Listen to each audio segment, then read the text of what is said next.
Messiah,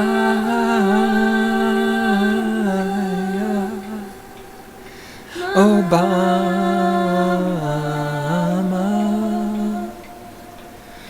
perfection. He gave us Obamacare and he never makes any mistakes because he's totally perfect. He's a demigod and he puts his pants on 2 legs at a time. And he walks on water. He is the Messiah. He is the second coming. Obamacare. You can scream and shout with all your might. Oh, you can scream, shout, whine, cry, snivel, piss, and motherfucking moan. Dig in your heels and hold on tight. You can shove your opinion up your ass. That way Obama's cock has something to keep it company. Either you are wrong or I am right. Don't forget, my friends and my enemies, the ever-present, the most likely, the third possibility, you are wrong and I am right. Yeah, because that's how we roll. This is part 2 of a 2-part series. If you did not listen to the previous episode, you might want to go back and listen to it. We're talking about the book, the D-Text book, and all sorts of shit that you didn't know because you're an idiot. And we're talking about it right here on Stating the Obvious podcast, which is the weapons platform from which I launched the cruise missile of my intellect. Homes in on and destroys stupid motherfucking statists all over the place. Left-wing statist, right-wing statist, no-wing statist, bi-wing statist, trans-wing statist. Whatever kind of fucking statist you are, from a-statist to bi-statist to poly-statist to tranny statist, it doesn't fucking matter. We are here to just beat the living shit out of you and then mow you down with a machine gun because you're a fucking statist and you're a total piece of shit. Alright, we're picking back up. As I said, we are reading from and discussing a book called the D-Text book. We are currently on page 182, and if you enjoy this cast and you want to hear more from the book, then go back, listen to the previous podcast. Here we go. Modern technology is the reason you're depressed. Thanks to the miracle of technology, you can do all your Christmas shopping online and avoid the fat lady ramming her cart into you at Target. You can buy a home theater system and get your cinema experience without the toddler kicking in the back of your chair.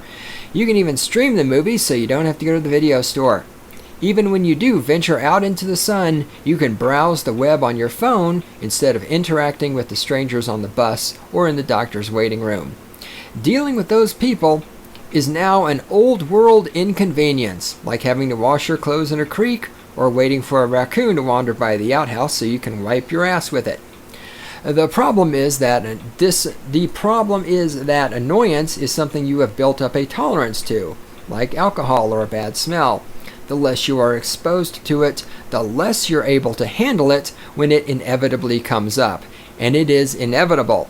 Society is, after all, nothing more than humans peacefully cooperating despite our mutual distaste for one another. But dealing with incompatible people takes a set of skills that you learn from practice.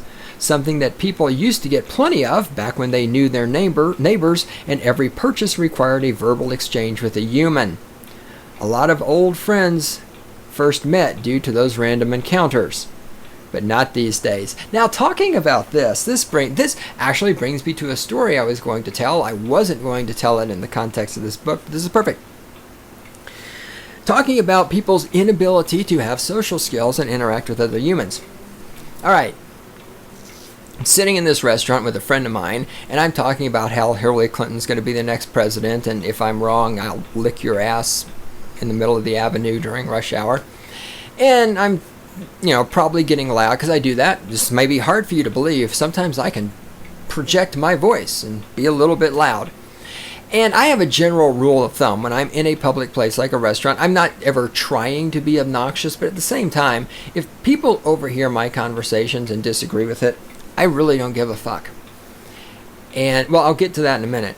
So anyhow, we're sitting there, blah, blah, blah, and at some point, this guy from the booth next to us gets up and comes around and starts talking smack about how he... And full disclosure, by this point, I had had 2 beers and at least 3.5 margaritas. Also, I really didn't give a fuck about anything he had to say, and thus, I honestly have very, very vague memories of what the conversation actually was. But his point of his is that he didn't want to hear this, and there were some old people at the table next to us, which at one point they were long gone at this point, and they were offended by what I was saying. And I basically just blew him off because I didn't give a shit. Now, this is a perfect example of how people can't fucking cope with other people because they have no social skills. Had this person simply, and they'd been there for a while, so had this person, hold on, I'm trying to, you don't want to know what I'm doing. It's not that. I don't have hysteria. It's a reference from the previous episode. You have to go back and listen to it. Had this person, upon my first offense, the first time I loudly said something like, I'm going to lick somebody's asshole, or I'll fuck the shit out of her, or whatever the fuck and again, I really have no recollections much of what I said either. But had the first time I said something he found objectionable, had he just popped around the table and said, hey man, you're being really loud, could you just keep it down a little bit? My response would have been, oh, hey man, I'm sorry, yeah, absolutely, I know I get loud sometimes, which I actually said in the thing, I said, hey, am I talking in my outside voice, because I know I get loud. I acknowledged him that I got loud, because when it first started, he was trying to be a douchebag. It took me a while to figure out he was a douchebag, because I really wasn't in the mood to be confrontational. It's just, oh, this guy's telling me I'm being loud. Okay, I'll tone it down. I'm sorry about that. But he kept fucking coming at me, and it's like, oh, wait. If you want to be a douchebag, we can be douchebags. And this is the point. This is the complete fucking lack of social skills. Had he simply just said, hey, man, you're a little loud. Could you just tone it down? I would have said, oh shit, I'm sorry, I'm being really loud, I didn't mean to be that way, I get loud sometimes, I apologize, I'll try to keep it down. If I start hollering again, man, just pop around the corner and wave your hand at me. I would have been completely willing. It's not a big deal. But instead, the fucking douchebag sat over there for however long he sat there and listened to me, getting offended by me, building up all of this anger, until finally he can't stand it anymore, and that's when he comes around and has to be confrontational. That's a fucking lack of social skills. It's because you're a fucking emotional retard. Now, as for these old people who may or may not have been offended, I don't know, I never looked over at them. Kind of the same thing goes for them. Okay, they're old. This goes back to something I talked about many times in the past. We have all these laws. We have to protect old people from getting scammed, and protect old people from people calling them on the phone and take advantage of them, and protect old people from having their checking accounts stolen. If old people are so goddamn smart, why do they need so much protection? Okay, these old people been alive for 80 fucking years or whatever. If they can't say, excuse me, Shunny, but you're really loud, could you hold it down? Well, then fuck them. Fuck them. Okay? Those old people, their Social Security, I'm paying for that. Medicare, I'm paying for that. Medicaid, I'm paying for that. They may have assisted housing. I'm paying for that. They get all kinds of senior discounts from the government, from services, from companies. I'm subsidizing all that. Okay? Yeah, if you ask me politely, if you just politely say, hey, you're being loud, could you tone it down? I have zero problem. Absolutely zero problem. I will first to admit to you, yes, I am loud. I apologize to you for being loud. I know you don't want to hear my conversation. I will do my best to shut the fuck down. And if I bother you again, just wave it. Just let me know. But when you sit there and you stew in it, or, they just sit, if they really were getting offended by what I'm saying and they don't say anything, well, fuck them. Fuck you. You're a goddamn statist. I'm subsidizing your fucking life by paying taxes. Go fuck yourself. Get some goddamn social skills. If I'm being loud in the restaurant, just fucking say something the first time I'm loud, and say it nicely, And if you even make it funny, I might even buy you a fucking drink to make up for it. But you don't have any fucking social skills because you're a goddamn fucking cell phone retard. So go fuck yourself. Go fuck yourself.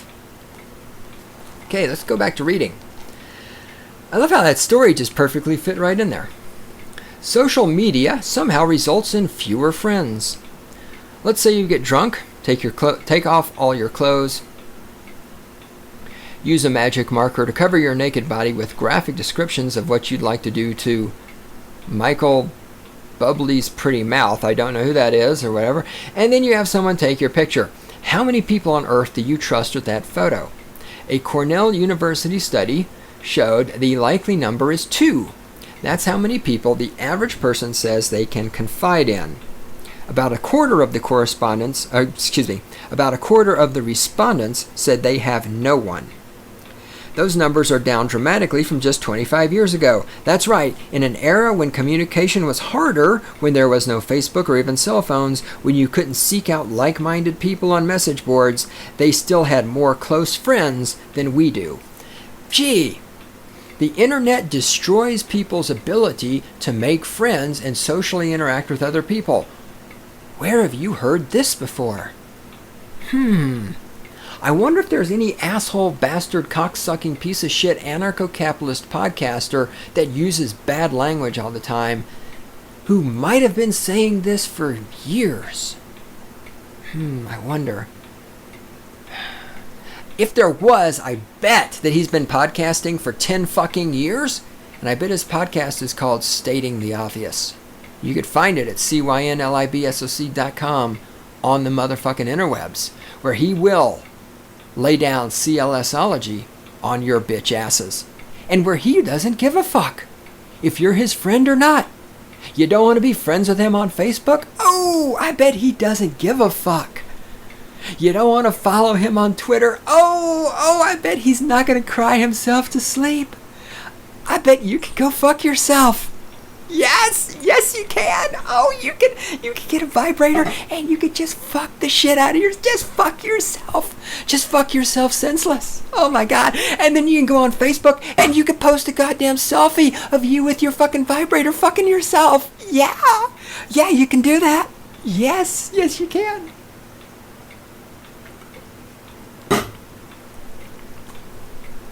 That's because the internet is great at giving us what we think we want. Wait, what I think I want is sex with the CSU women's volleyball team, and I have not been able to figure out how to get that from the internet. If I could, however, it would change my view of the internet. Alright, that's because the internet is great at giving us what we think we want. Easy friendships that don't require anything of us. Shallow relationships with people who laugh and play multiplayer games with us but don't know our deepest secrets and shames and weaknesses. These are the people you never have to do favors for. The people who will never call you out on your bullshit. The people who will never stage an intervention. If they get angry, they might insult you, but they can't criticize you. They don't know you well enough to offer anything like brutal honesty. That's the kind of thing that only comes from having experience with highs and lows together in that magic realm where hugs and handshakes and fistfights can occur. And in fact, you have evolved to need physical contact. When someone speaks to you face to face, what percentage of the meaning is actually in the words as opposed to the body language and tone of voice? According to one study, it's 7%. Now, I have refuted this. It's hilarious that this book, which is supposed to be about things you don't know, is repeating this bullshit about how 93% of communication isn't verbal. That's not true. If you I don't give a shit if you agree or not. I'm right, you're wrong. I've refuted this already. I'm not going to talk about it now. Go do some fucking research. Try thinking. I know it's difficult, but fuck you. The other 93% is nonverbal. No, we don't know how they arrived at that exact number. They must have a machine or something. So the authors of this book acknowledge that, yeah, we have no idea where the number comes from. We're just going to mindlessly believe it. Because even though we're writing this book, we're still a bunch of fucking statists. But you don't need a study to tell you that. A guy doesn't wait for a girl to tell him verbally that she likes him. He knows from the sparkle in her eye, her posture, and the way she grabs his hair and shoves his face into her boobs. Email loses all of that. One study showed that 40% of email messages are misunderstood in some way. Again, this is where I'd like to see references to all these studies. I'm not saying I disbelieve that there is a study that found 40% of emails are misunderstood, but I would like to be able to follow up and see the studies for myself. I've talked about this a lot before. Whenever some moron says a study says such and such, you've got to look at, okay, who did the study? Where was it done? What was the methodology? Yada, yada, yada. All of this stuff is that. Just, a study. I just watched the South Park episode about child abducting, and the TV commentators come on and go, a new study has shown that the most likely people to abduct their children are their parents. And all the parents in South Park, oh my God, we might abduct our children. The study says we're going to do it. It's just like, oh my God, a study said something. It must be true. It's in a study. Fuck. People have got to learn to think, man. You've got to fucking learn to think. Where are my notes? All of your senses evolved to adapt to face-to-face interaction. You pick up signals from real-world contact, detecting and adjusting to other people's moods on the fly, subconsciously reading 10,000 subtle facial cues. Kids born without this ability are considered mentally handicapped. Again, when I say that using medicated generation interact with your cell phones all the fucking time, you can't interact with real people. You're socially retarded. It's like this person I encountered in the restaurant. He's fucking socially retarded. He had no clue how to deal with a person who is being loud at the booth next to him, other than bottling up his rage and then finally exploding and having me have to make fun of him on the podcast. He had no fucking clue how to deal with another human because he's a fucking emotional, social retard from looking at the goddamn cell phone all day. While people who have lots of it are called charismatic and become movie stars and politicians. It's not what they say, it's this energy they exude that makes us feel good about ourselves. It's not magic, it's biology. We are social animals whose brains ooze doses of happiness chemicals when a bunch of us gather and cooperate and high five. It's why humans need parties and concerts and churches and protest and sports. Again, I've been saying this for years. When I was like, oh my God, anarcho-capitalism, everybody's going to kill each other. No, they're not. Everybody is not going to fucking kill each other. We are humans. We are social animals. We enjoy each other's company. What's leading to people killing each other is the fucking, all the cell phones and the Facebook and shit, which is destroying people's ability to interact with other people in real life. Again, all these shooters, we had this new shooter that I don't know anything about other than everybody got their panties in a wad about the Confederate flag, which isn't actually the fucking Confederate flag, because none of you know anything about history. That's in this book also. It was, I don't know, it was some young white kid, right? Okay, how much time did this little white kid spend on Facebook? How many actual real life friends did he have? How much time did he spend outdoors exercising? How much medication was he on for his personality? None of these things need to be discussed. It's just, well, there is a Confederate flag. Holy shit. Southern people are racist.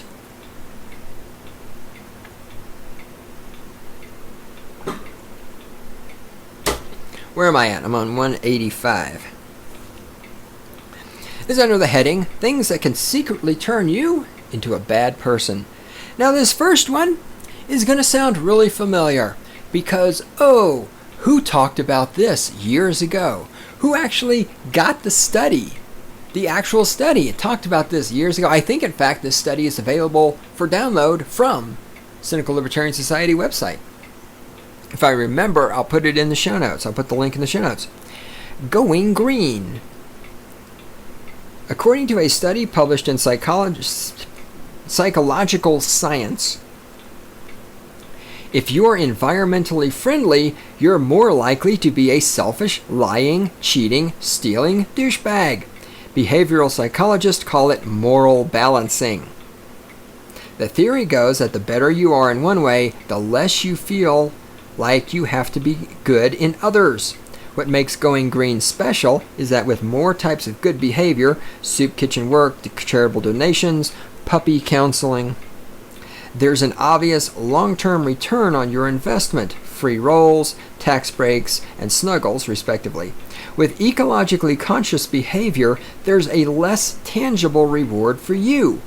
So to compensate, you give yourself more breaks when no one else is looking. You cut the plastic six-pack holder up this morning. After all, don't you deserve to hit a few hobos with your car? Now, they're being facetious, but again, I talked about that study. They gave people the opportunities to lie, and they gave people the opportunities that it's me moving around the microphone. Randy's giving me dirty looks.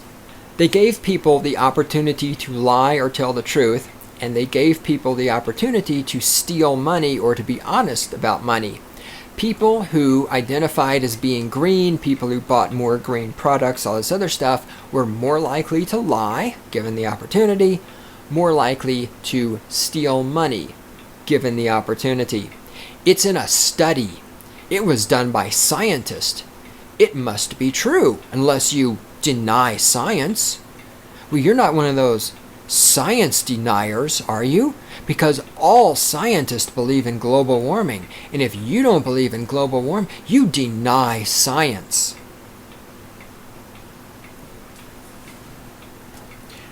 Magnets. It turns out our moral compass is as easy to fool as a non-moral compass.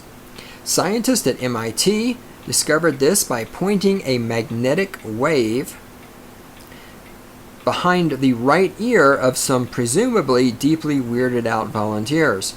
The participants then demonstrated an impaired ability to tell the difference between right and wrong.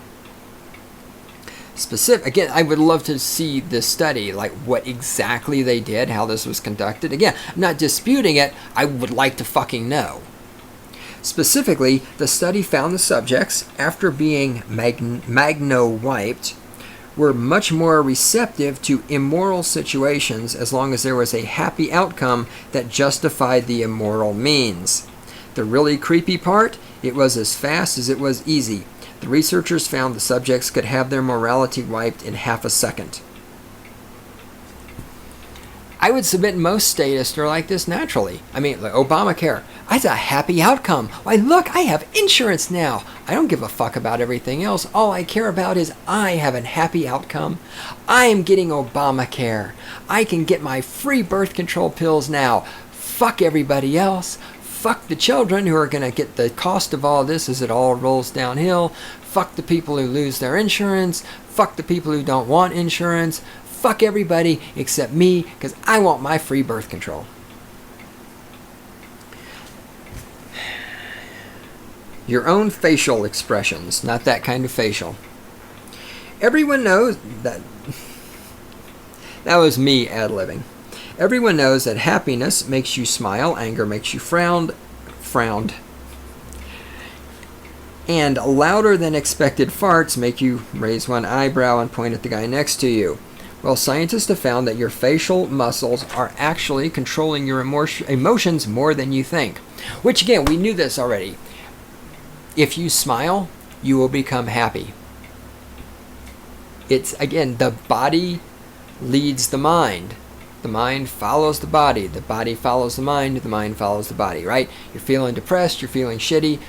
Exercise, move, smile, dance. By altering the state of your body, you can alter the state of your mind. This, again, for those of us non-stupid, this is a known fact. For example, I do it very often here just recording the podcast. When I'm sitting down, like I'm doing now, I'm sitting on my little Fitball recording this episode. When I'm sitting down, stating the obvious episodes tend to be, not always, but they tend to be more mellow, a little better spoken, slightly less use of the word fuck.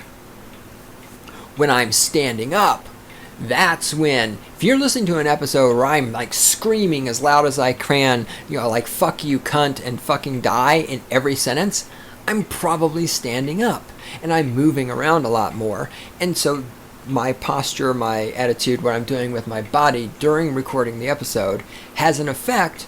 It's not the only determining factor by any stretch, but it does have an effect, right? When I'm feeling shitty, you go do some yoga. When I'm feeling shitty, go outside and I go walk downtown. I walk around and I come back and I'm feeling energized. When I'm feeling shitty, go take a bike ride. And yes, when you smile, you make yourself happier. It's rocket science. It's not rocket science. I don't know. But now here comes the scary part. If that's not weird enough, that's not weird. But here comes the frightening part of the fact that your facial expressions control your emotions. Nicole Kidman's weird new face is indirectly responsible for the discovery. Botox has been making women look sexier since the 1980s, assuming you're sexually attracted to smooth skin and people with awesome poker faces. See, in addition to paralyzing your face's muscle tissue until wrinkles disappear, Botox also firms up everything else on your face until people can't tell whether you're smiling warmly or weeping in terror. But hey, it's not like that conveying emotion is your job or anything. Well, according to a recent study, again, I'd love to know the study, injecting Botox into your face not only makes you look like you have no emotions, but actually inhibits your ability to feel them at all. We tend to think of the relationship between our emotions and our face as a one-way street, but apparently your brain likes to check in with your facial muscles before deciding what emotion it should be feeling at any given moment. Even if you have every reason to be delighted, if your brain checks in and you're not smiling, you'll still be unhappy. We need a complex series of interactions to occur involving our body, hormones, and brain to truly feel something like happiness. And it turns out that the part involving our facial muscles is way more important than previously thought. You know, it's interesting. I couldn't read that sentence looking at it, but I stopped looking at the book and read it from memory. I was fine.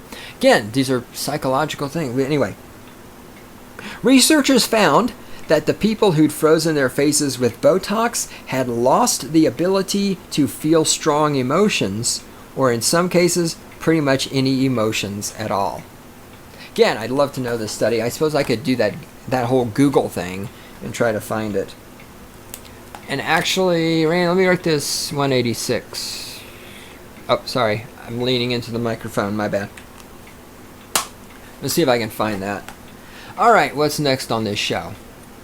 We're going to page 192. Oh, God. Oh, man.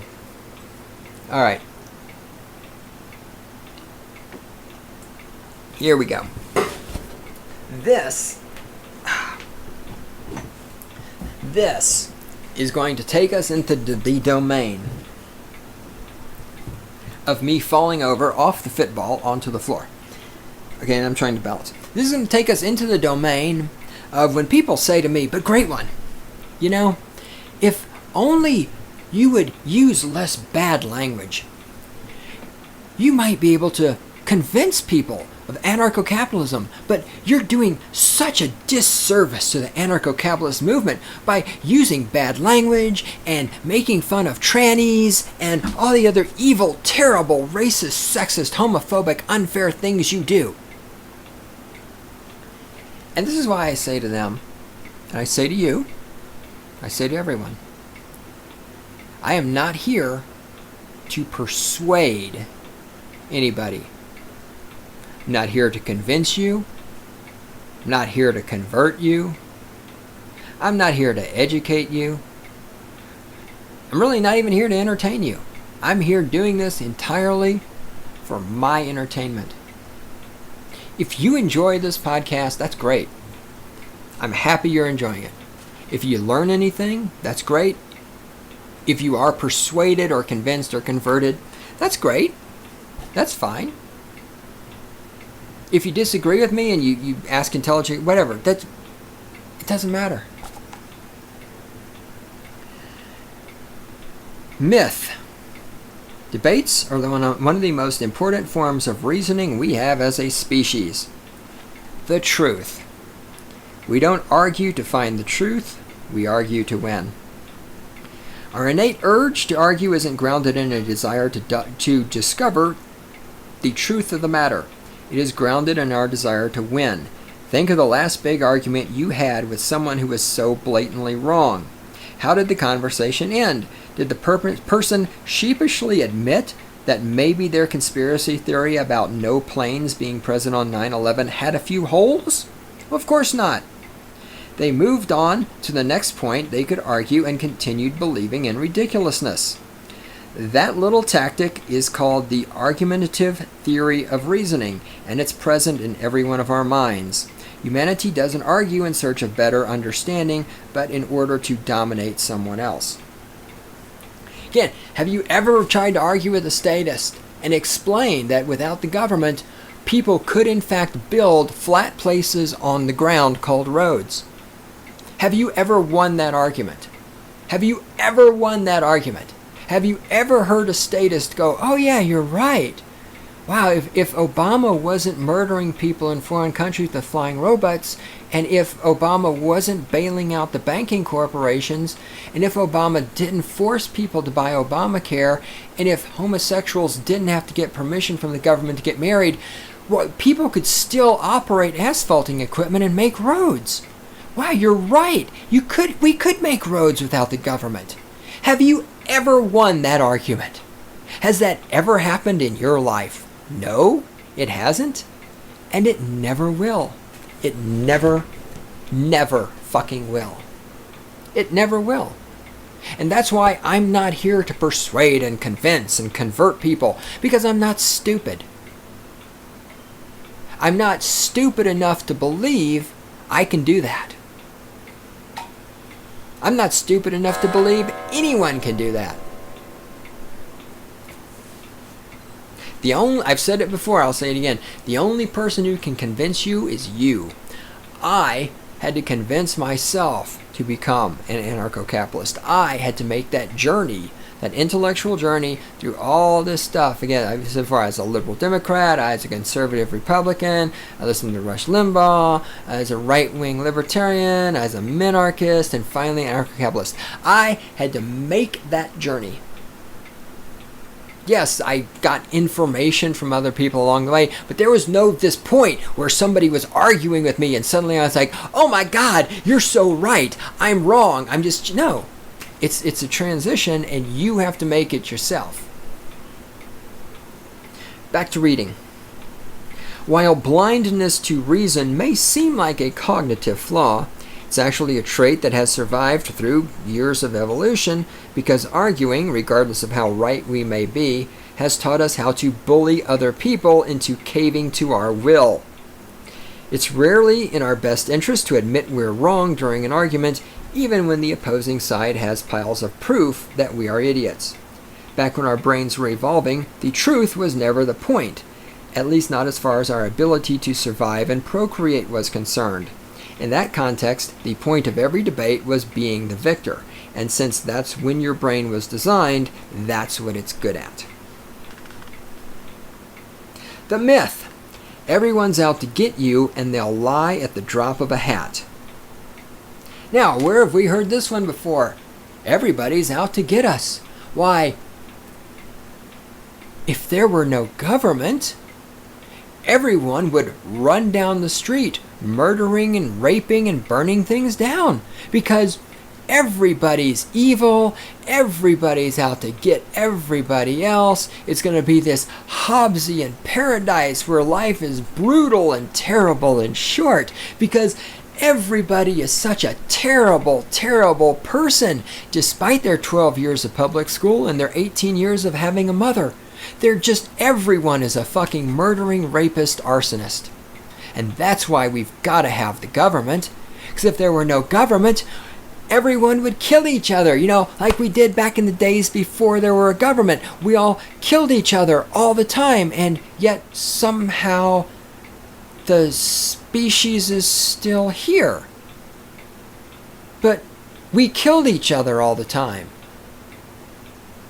So we killed each other, but we still managed to reproduce even though we were all dead and on fire while being raped because Obama hadn't been born yet.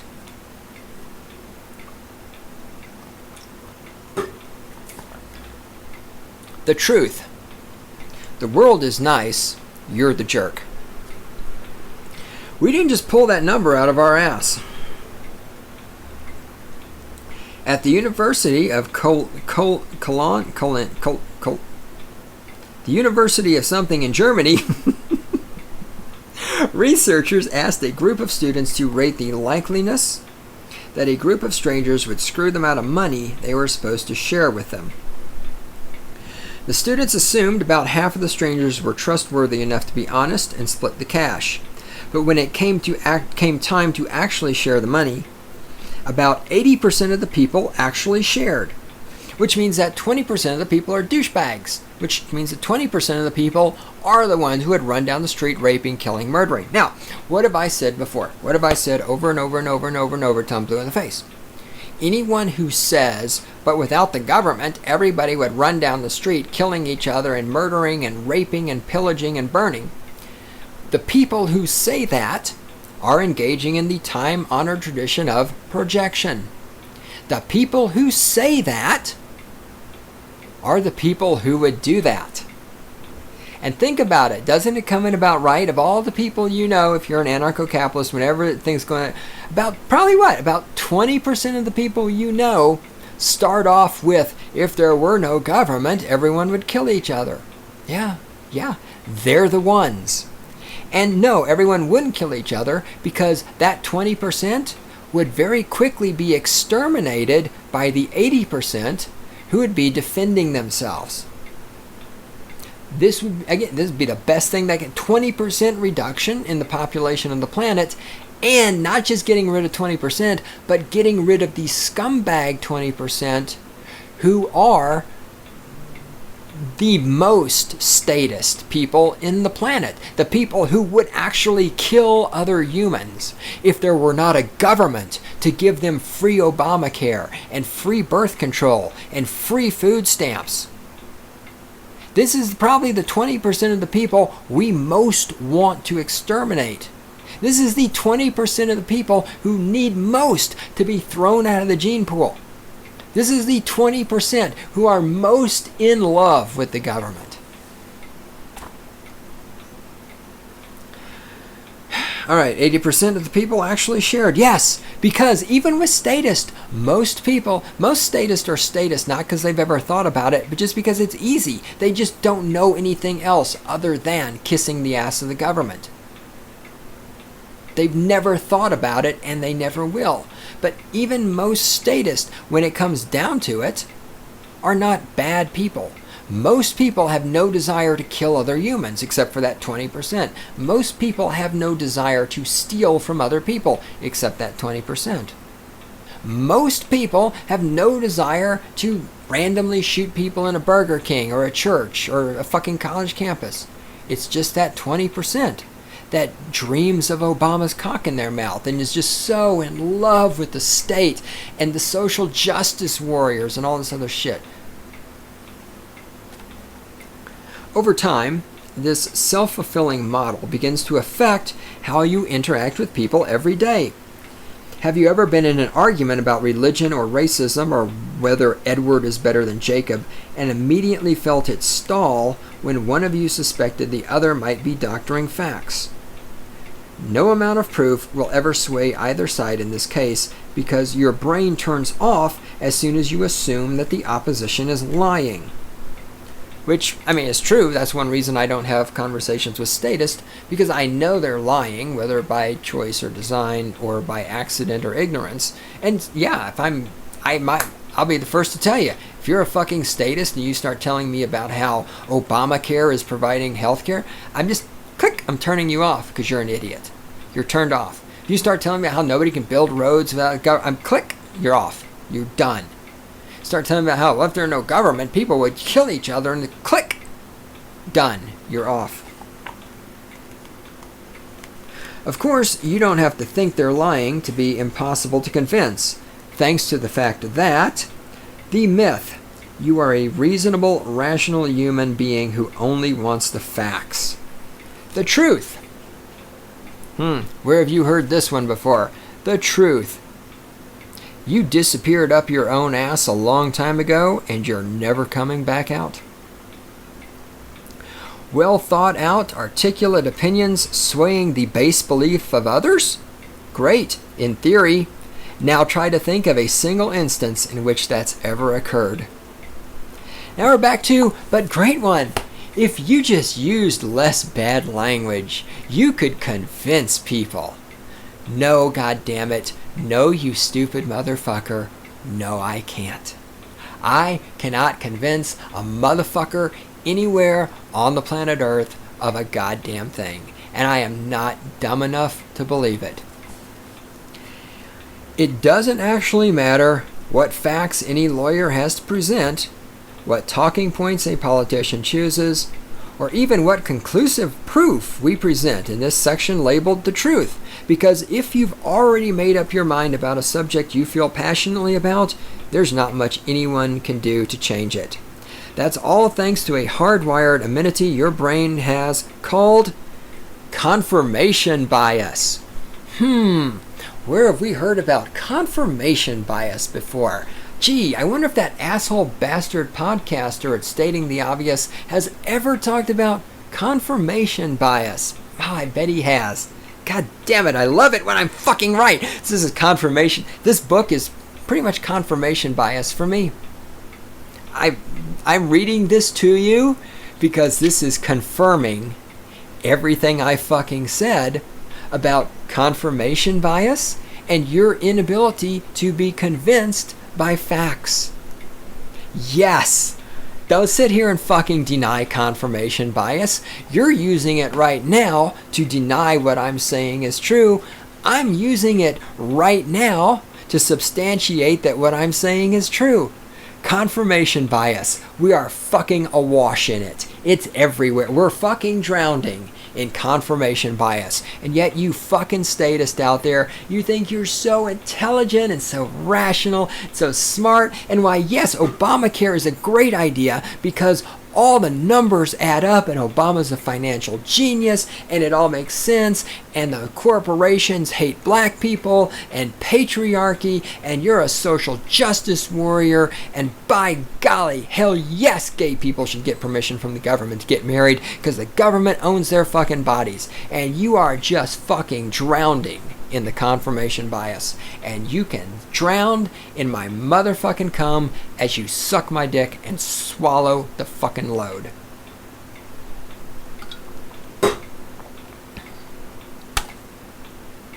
Think of it as your brain's slick PR agent. Every time you, and we're talking to you here, every time you encounter information that runs contradictory to your beliefs, regardless of how irrefutable it may be, your mind will spin the facts in any way it can to keep you shielded from humiliation. Now this goes to why I've said, I talked about this at length in the past, I have said that we, as anarcho-capitalists, we are superior. Again, I mean superior. The way Hitler thought Aryans were superior to Jews, that's the kind of superiority I'm talking about. We anarcho-capitalists are mentally superior to statists. Because we, in order to be anarcho-capitalist, have had to put aside confirmation bias. We all grew up in a statist society. We all grew up with statist belief systems, whether they were left-wing statist or right-wing statist, whether they were Christian statist or Muslim statist or Hindu statist or Buddhist statist or atheist statist or any. We all grew up with all sorts of statist bullshit in our heads, and we had confirmation bias keeping us in the statist mindset. For us to leave that behind and become anarcho-capitalist, we had to admit we were wrong about almost everything we've ever believed. I have been wrong in the past about almost there's a couple, like oxygen is good, right? That's been pretty fucking consistent. I have been wrong about almost every fucking thing I have ever thought in my entire fucking life. But I have been able to overcome the confirmation bias in order to gather evidence and adjust my opinions and views and worldview to conform with the truth of the non-aggression principle and property rights. And it is in the process of understanding, acknowledging, accepting that I have been wrong about almost everything I have ever thought. It is that which allows me to be right. That is what allows me to have always been right, to always be right. It is that which you, as a statist, completely lack. You don't have the ability to overcome confirmation bias. Now, am I saying that I can always, every single fucking moment of my life, overcome confirmation bias? No. But you see, unlike you, I'm aware of its existence. And that's the first step. I've said it a million times. You can't stop being a slave until you acknowledge you're a slave. You can't stop being an idiot until you acknowledge you're an idiot. You can't stop being a statist until you acknowledge you're a statist.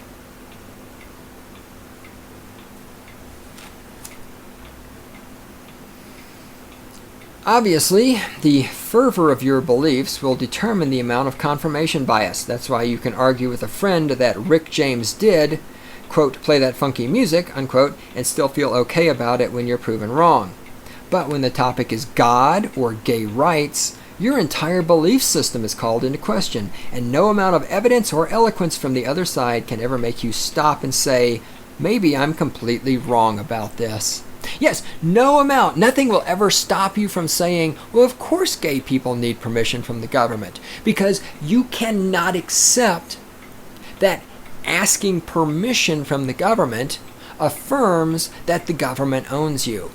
The idea that gay people and non-gay people and cis people and tranny people and all these other made-up genders you have, the idea that these people own their own bodies and can just fucking get married anytime to anybody they want, you can't comprehend this.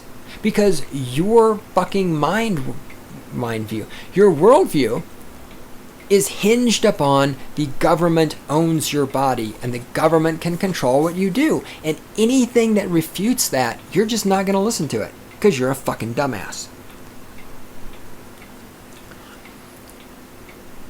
When the proof runs contradictory to conviction, our brains either justify how both proof and belief can exist together, or throw a temper tantrum and lash out at the facts for being so mean. That, of course, is known as being a social justice warrior. Or well, you're racist and sexist. Okay, great, I'm racist and sexist. Explain to me why people need permission from the government to get married.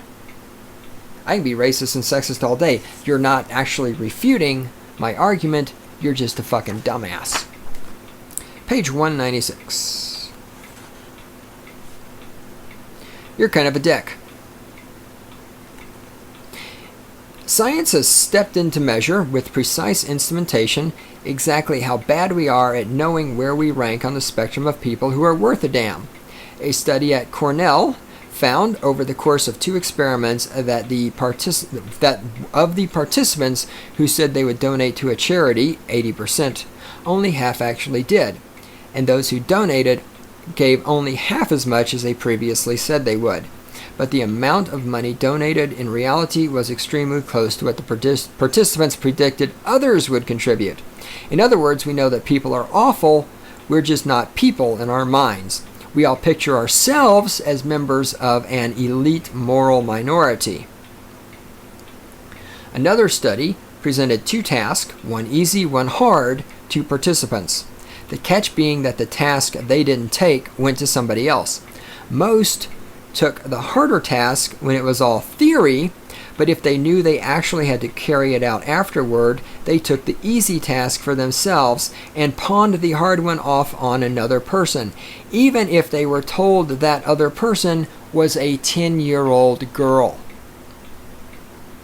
Yes, because you see, you cocksucking fucking statist, you care about the children so much. Oh, you care about the children. Oh, the children. You so care about the children. That's another study. I'd love to find this and hear it. Randy, guess what? Oh, we're going to have to go over. Unless you want to do a part 3. Yeah, I know you don't want to do a part 3. So much truth here. There's so much truth. And hold on, I'm reading my notes. I'm trying to figure out what I'm supposed to pick up. La, la, la, la, la, la, la, la, la. Yep, we got that. All right, here we go. At the very beginning of his crazy rant-filled downfall from a few years ago, Charlie Sheen went on the radio and gave this advice to fellow addict Lindsay Lohan. Quote, "Work on your impulse control. Just try to think things through a little bit before you do them." Unquote. Now, it's easy to pass that off as just the hilarious pot kettle black ravings of a crazy person, but look closer. You have two people engaged in exactly the same behaviors.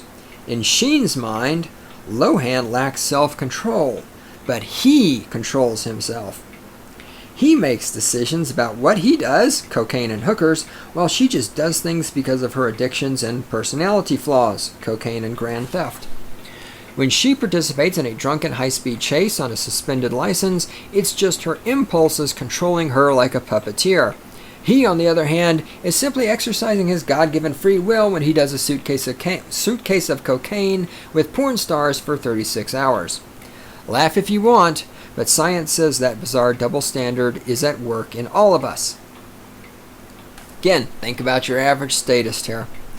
According to a study conducted by a facility at the Kellogg School of Management, most of us believe we can resist temptation better than everyone else, and in fact, overcommitting our impulse control may be the most important factor in creating an addict. For example, while watching the nicotine-saturated movie Coffee and Cigarettes, smokers were given the goal of refraining from smoking. The catch was they got to choose where they could place an unlit cigarette during the movie: in another room, on a desk in the same room, in their hand, or in their mouth. Those who opted for higher temptation, the hand or the mouth, got a higher payout. It was like a Game of Thrones episode with smaller stakes. Participants who thought they had a higher level of control, that is, the ones who were more likely to keep the cigarette in their hand, also gave in to temptation more often. The more confident you are in your own ability to resist temptation, the more likely you are to set yourself up for failure. And so what they're saying there, because that seemed a little unclear to me, so the payout, they mean, so if you put the cigarette like in your mouth, you got $20. If it's in your hand, you got $15. If it's on the table, you got $10. If it's in the other room, you got $5. So if you successfully didn't smoke the cigarette, you got that amount of money. And this is just like, everyone knows this, right? So, fat people. Step number 1. And again, I'm not fat. I could always stand to lose a little weight. But remember, let us use me as the example. Those of you who have listened to this podcast for a long time know I used to go through Oreo cookies, the ones with the chocolate stuffing. Oreo cookies. I could eat a package a day. And I would do it. Randy's seen me do it. Why? Well, they're in the fucking house. If I'm in the house and there's a package of Oreo cookies, I'm going to fucking eat it. Temptation. It's right there. When I stopped buying Oreo cookies, I stopped eating Oreo cookies. Those of you who have listened, you know I came on one day, I said I'm not going to eat Oreo cookies anymore. I have still, since that day, not had one Oreo cookie. Now, do I still eat chocolate? Yeah. Do I still eat? Do I sometimes eat other cookies? Yes, absolutely. Not claiming perfection here by making the point. It's like, just like a friend of mine, he's the same way with chocolate. He's like, I cannot have chocolate in my house. If there's chocolate in my house, I'm going to devastate it. You can take an entire chocolate cake, put it in his house. This is not bullshit. That cake will be gone in 24 hours. I don't give a fuck how big the cake is. You can make the biggest fucking wedding. Doesn't matter. It does not fucking matter how big the cake is. If it's chocolate, it's gone in 24 hours. He just doesn't let chocolate come in the house. Same with me. If there's some Oreo cookies come in my fucking house, I'm just going to slam my face into the fucking box and eat them all. Let's see.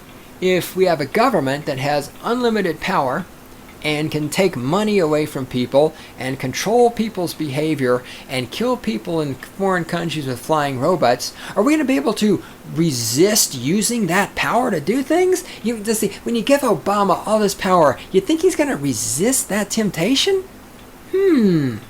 Gosh. Suddenly when you think about things like that, giving people large amounts of power over other humans, otherwise known as statism, doesn't really sound like such a good idea anymore, does it? Those researchers also found that, without consciously thinking it, we assume that our own future is a wide open horizon of possibilities. Where will I be in 5 years? Who knows? But we think the futures of the people around us are basically set. Steve will definitely get a promotion. He's really smart. Tammy is going to get pregnant. She's a whore. In other words, we're the only ones whose day-to-day choices actually matter. That's something we're naturally inclined to think, and if you don't fight against it, you might just end up in jail getting self-control advice from Charlie Sheen. Alright, page 198. Ooh, we're almost done. Only one more. Only have one more note. Page 206. It says shit. Oh! This one is great. Because here in the People's Republic of Fort Collins, for those of you don't know anything about it, we love our bicycles. There's all these bicycle riders around here who, man, they got their fucking Dayglow vest with the reflectors, and they got their little spandex, and they got their helmets and all this other shit, and they look so fucking stupid. God, they look stupid. Safety equipment. We have nothing to fear but fearing for our lives. The myth. Safety equipment makes you, safer. The truth. Safety equipment turns you into a reckless maniac. It's something called the Peltzman effect. Quote, the hypothesized tendency of people to react to a safety regulation by increasing other risky behavior, offsetting some or all of the benefits of the regulation, unquote. It's not just a wild theory. The Highway Loss Data Institute bore it out in its 10-year anti-lock brake study. Its research showed that a person in an ABS vehicle actually has a 45% greater chance of dying in a single vehicle crash than someone without ABS. Science's explanation: unskilled drivers drive more aggressively thanks to their false sense of security.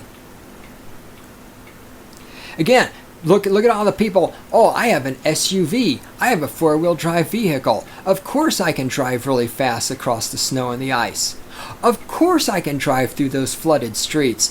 I'm in an SUV. I have four-wheel drive. That's real common here in Colorado. It's like, I have a four-wheel drive. Okay, motherfucker, I'll be pulling you out of the ditch later. The same thing happened in 2006 when a researcher in Bath, England, posted the results of a study showing that people in cars are more likely to hit bicyclists wearing safety equipment such as helmets. Motorists drove an average of 3.35 inches closer to the test bike when the rider was protected. The sight of safety gear apparently turns off the brains of nearby drivers. Either that or the test subject looked really terribly, murderously dorky in the helmet.